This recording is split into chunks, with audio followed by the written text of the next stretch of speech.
மா என்ன பண்ணுறீங்க ரகசியமா? வடை போட்டுட்ருக்கேன். ஆறா திடீர்னு வடை? அண்ணா ஏதாவது ஸ்நாக்ஸ் செஞ்சு கொடுன்னு சொன்னான். அதனால் சரி என்ன பண்ணலான்னு பார்த்தா இதான் ஈஸியான ரெசிபி. அதனால் வடையை போட்டுருவோம், வெங்காய வடை அப்படின்னு அதுக்கு பிசைஞ்சிட்ருக்கேன். எல்லாம் ரெடியாக இருக்குது போல். ஆமாம், எண்ணெயும் போட்டேன். நாங்களும் அப்பப்போ எதனா கேட்குறோம், அதெல்லாம் எதுவும் வரமாட்டுது. சாரிடா, இது ஈஸியாக இருக்கிறதுனால 10 நிமிஷத்தில் போட்டுடலாம். பையன் கேட்டால் மட்டும் வந்துடுது.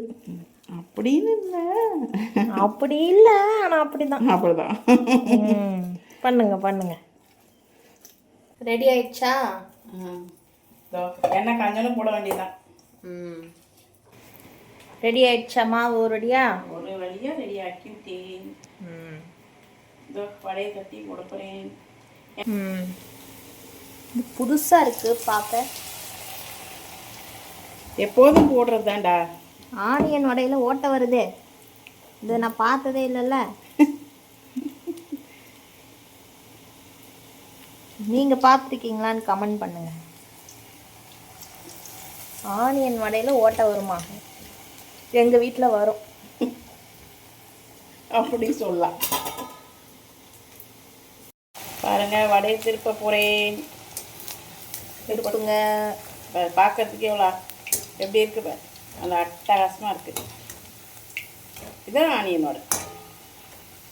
என்னது இது? ஆனியன் வடை.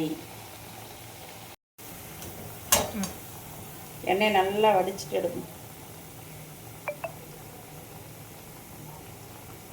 அவசரத்துக்கு ஒரு ஸ்நாக்ஸ். மதியம் மிக்சர் பண்ணலான்னு பார்த்தேன், எங்கே கொஞ்சம் கூட நேரமே இல்லை. முடிஞ்சிருச்சா? முடிஞ்சிச்சுடா. இது கூட ஒரு டீ இருந்தா அட்டகாசமாக இருக்கும். நானே கேட்கலான்னு நினச்சேன். பால் எடுத்துட்டு வா, கூட ஒரு டீ அது கிடைக்குது. அப்போ வடை பெருசு கிடையாது. வடை நீங்கள் உங்கள் பையனுக்கு போடுறீங்க, டீ இல்லை. டீ கிடையாது. பாருங்க, ஒரு டீ இல்லை.